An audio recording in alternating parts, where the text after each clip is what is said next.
full Shimano build all the way through is going to be problem-free. It's going to work super well. You got a nice solid suspension in the Lyric. You got the Super Deluxe on the rear end with the piggyback canister, help keep things cool for you. 4-piston brakes on those SLXs. So just a super solid bike that it's just tough and ready to go. And I think one of the important things about this bike as well, you know, before we get into more componentry, is the geometry of this bike's really awesome. So what we're looking at is a 116 mil travel bike. You can fit up to 2.8-inch tires on it, which mean I ran a mullet for a while, and I really loved having a 2.8 on the rear, and then like a 29er up front. But you could run up to 2.8-inch tires if you wanted to, because those chainstays on the back of the Remedy are basically the same size as the Slash, so Trek's 29er big travel full suspension bike. So, you know, basically what that means, you're kind of gaining some of those advantages as far as your ability to pedal this bike. And then what happens with, especially these 27, because it seems like when manufacturers make a 27.5-inch full suspension bike, they make it overly rowdy, right? So, you know, if you're starting to get into that ballpark, you're going to be on a bike with like a 63.5-degree head tube angle, 64.5 degrees, something like that. So what Trek's done on this bike is they've kept it a little bit steeper. So we're looking at a 65.5-degree angle, head tube angle, if it's in the low position with that middle link. If you flip it to the high position, so you pull the bottom bracket up, you're at a 66-degree head tube angle. So for a 160 mil travel bike to only have a 66-degree head tube angle is awesome. It's going to mean you're going to be able to pedal this bike around. I remember that being one of the biggest things for me the first time I rode my Remedy 9.7. First off, I want to jump into the Remedy because I noticed I did a search for 2022 Remedy on YouTube, and nobody had anything. So it's, of course, our favorite bike, which is ironic. It seems there's reviews on every other bike out there. I've been waiting for this one for forever. We ordered it at the beginning of COVID back in May. So we had it on order for about 18 months. We finally got some Remedy 8s in. We're at the beginning of 2022 right now. It's going to be a hard bike to come by. So we cannot ship these bikes. If you are interested in a Remedy and you can't find one locally, you can always drive to St. Louis. We've got some great camping and hotels. Come pick up the bike from us. You can purchase it online prior to make sure that we have it for you before you make the trip here. But really awesome, really cool. But the Remedy 8's me and Mustache's favorite bike. We love 27.5, which is what this bike is. You can put plus tires on it. It's going to come stock with 2.5-inch tires on, I believe, right? The 2.6. Oh, they are 2.6s? 2.6. Are they, what tires are they? So the new 22s are going to come with XR5s front and rear. So Bontrager just completely redesigned their XR5 trail tire. So it's going to be all new. It's going to have a lot different. If you look at the tread in comparison to your old one, it's going to have a lot more sipes in it, and it's going to have a different pattern. I believe they also changed the rubber up as well. The sidewalls are totally different looking as well. So it's an all new tire. On the older models, they had the old XR5 in the front and then an XR4 in the rear, a little bit faster rolling. But for this year, they just went with full-blown XR5 front and rear. Just decided to make it as chunky as possible. Would you mind sliding the camera in closer on the tread of the tire for me? So yeah, I'm really stoked by this. I think that was, while Bontrager tires, so here in Missouri, we have a lot of really sharp rock. So sidewalls get torn up like crazy. Anytime you get anybody riding from out of town, they'll come in for like a rear tire that they slashed, and then I'll try to upsell them a second tire or something Maxxis EXO that's a little bit stronger. If anybody's running any other brand, they tend to hold up really well. The Bontrager tires also hold up well, so that's nice. So I'm really excited. I think that was, I rode it. I had a 2020 Remedy 9.7. Absolutely loved that bike. The only down or kind of shortcoming I felt on that bike is it was so fast that I was outriding the tires. So Bontrager's old compounds, while they're strong and a really good kind of well thought out tread pattern to them, you would tend to overshoot turns and overcook turns and stuff like that because tires just would not grab up like something like a Maxxis tire would. So super excited to try out these tires this year. We literally just got these in last week. So we haven't had a chance to ride them yet. I had actually had one on reserve for myself, a Remedy 2022 Remedy 8 XT build. But instead, Mustache is getting a new bike, and I'll continue to be on the wait. So we do have common sizes available on that bike, but Mustache is actually going to be riding a 2021. And your buddy grabbed the 2022 in large. So pretty cool stuff there. Tires, a possible change there. So just kind of working our way away from that. It's a Lyric Select up front. So 160 mil of travel on the Lyric. With the Select, it's the kind of more base model of the Lyric. So you can expect, not to have quite as much adjustment to it. It's still going to have the Charger 2 damper. It's just not going to have the high low speed compression like an RC3 damper would on the Ultimate. Yeah. So important to know there, but I think for a lot of us, maybe once people start getting into these bigger travel bikes, suspension setup is super important. I already took this fork apart, put some extra tokens in it, just really want to fine tune it for what I want. Yeah. Like before riding the bike, I knew that I needed to set up the suspension a little stiffer because I'm a little more aggressive rider and I weigh more than the average rider as well. So both of those factors combined, really, I just had to change out those tokens, and it's super easy. It took less than 5 minutes. Just take a cassette tool up top, unscrew that top cap once you let all the air out, screwed 2 new tokens in, put it back, all good to go. Let the air out. Double, triple, quadruple check that you let all the air out. You won't be able to get the cap off if you don't. It's going to be really hard, and if you do get it, it's not going to be fun when it starts coming. So yeah, that's super easy, and I think that and your bike came with those tokens. So if you did not get them, like we don't often give them to people, but if they didn't, you can always go back to your bike shop and they'll give you a few of those tokens for your bike. They'll have them there. They probably have a huge drawer full that they would love to give you some of. So that's really awesome. Excuse me.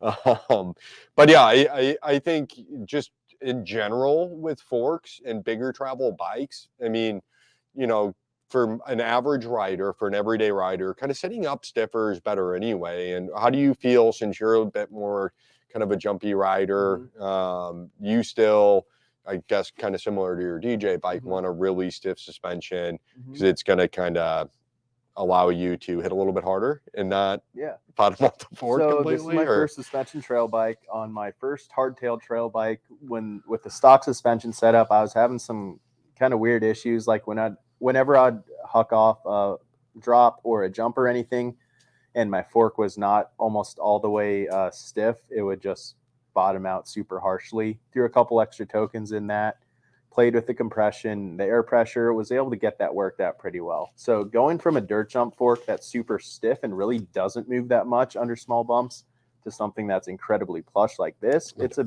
big change up. So I'm trying to get it set up a little closer to what I'm used to, because the last thing you want, the worst thing to destroy your confidence when you're about to hit a jump or a drop is, am I going to super harshly bottom out my suspension, and is it going to cause me to crash?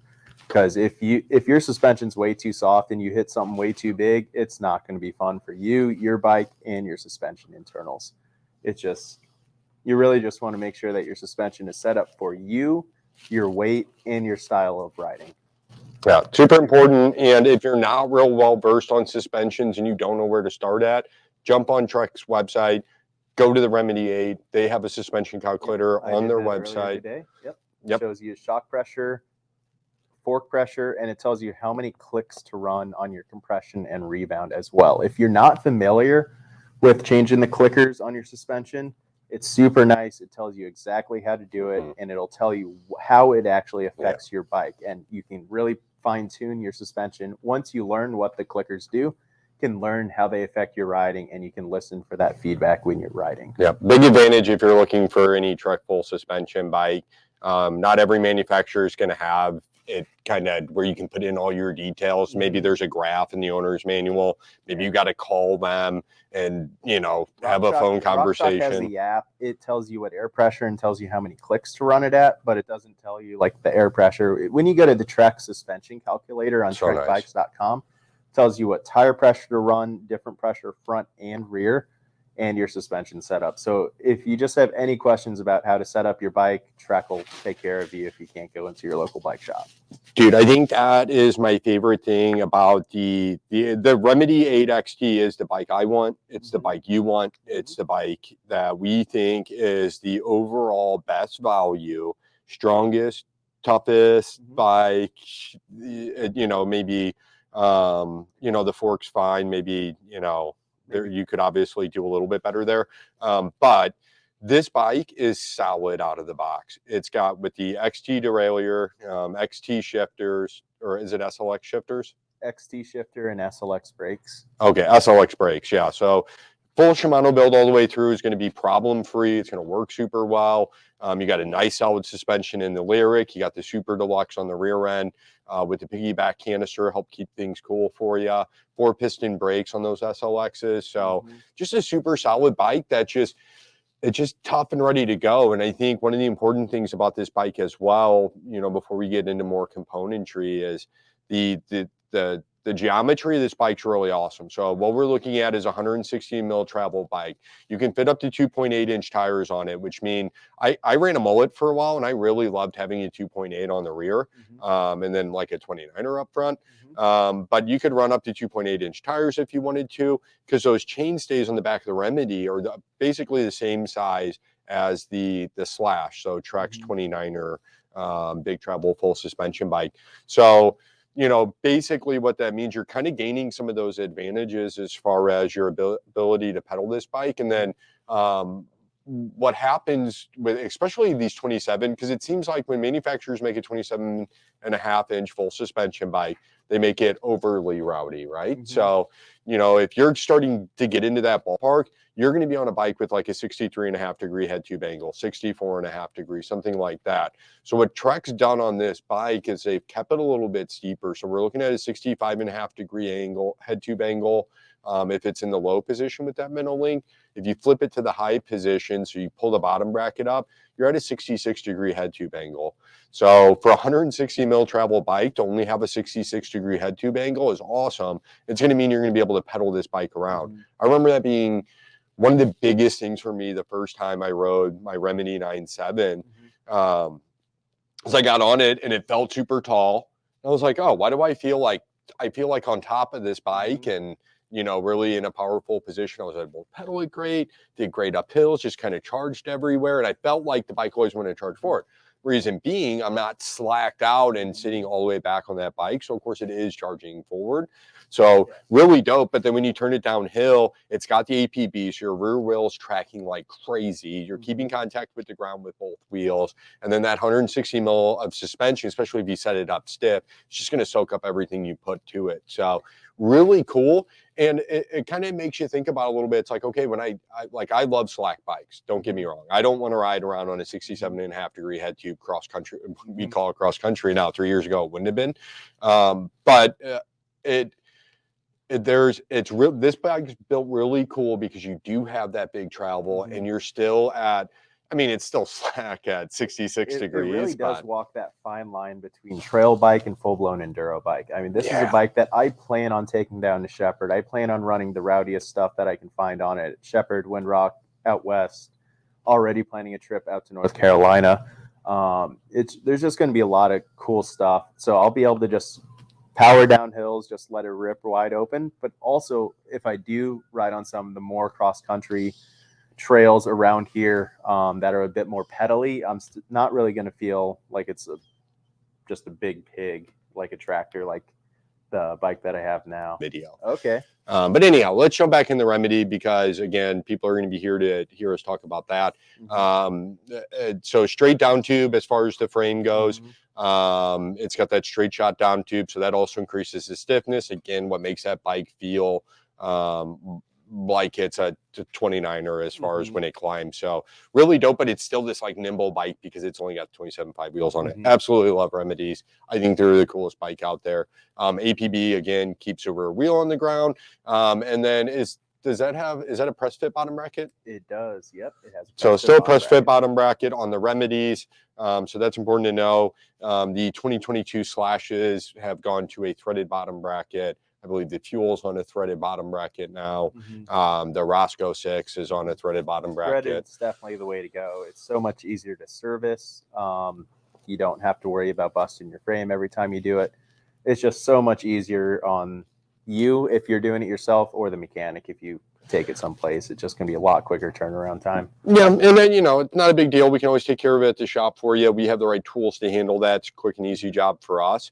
It's if you're trying to use like random stuff from your garage to knock the bearings out and press them back in is where the damage occurs. So yeah, bring it into your shop. If you got a truck bike, you bought it from a shop that's going to have a nice service department. Let them take care of that stuff for you. You know, and remember, bottom brackets really ideally would be replaced, you know, about once a year or so. So that is something you should plan on, you know, having done. And you'll need special tools to do a threaded bottom bracket too. It just, you don't have the same risk of damaging the frame as long as you don't cross thread anything. Yeah, like on bike trips, I'll carry a toolbox with a bunch of random bike tools, like a cassette tool, chain whip, and a bottom bracket bottom bracket tool. A wrench is always something that I keep in there. If my bottom bracket loosens up, have to swap cranks, something like that, I'll always be able to take care of that. Just put the bike on the rack and take care of it super quickly. If it's a press fit, right, I would not be wanting to sit outside of a bike park hammering a press fit tool into my frame. That would not be very. No. You'll need to find a shop. Yeah. Yep. And that stands to reason. You know, you just came back from a bike trip out at Ray's. Yep. Go through your bike before you go ride somewhere. Yep. Let's wrap up the Remedy 820 mil wide bars, which is awesome. So this bike comes rowdy as you want it. You'll probably have to cut those down if you're under 6 foot, maybe down to 810 or 800. You know, who am I to tell you what to do? 820 sounds great as well. You got double lock on. Are those double lock ons? Double lock on grip, super important. You are going to have the knock block system. That is not, you cannot take that out like you can a Slash, because you do have that straight down tube. So if you were to remove the knock block, then you could potentially damage your frame. There are adapters for the stems. You can put a different stem on. This bike comes with a 35 mil stem, and it's got like almost a 28 mil rise on the bars with pretty minimal sweep. It's nothing too crazy. So yeah, those SLX 4-piston brakes, super stoked about those guys. And then the XT drivetrain, probably the most important bit of this bike and why I ordered this bike for myself. And then instead you got a bike, which is fine because I really like my mount board. Let's outline for the viewers, like what makes XT so much better than the comparable drivetrain from other companies. Oh, because Shimano makes it. Yeah.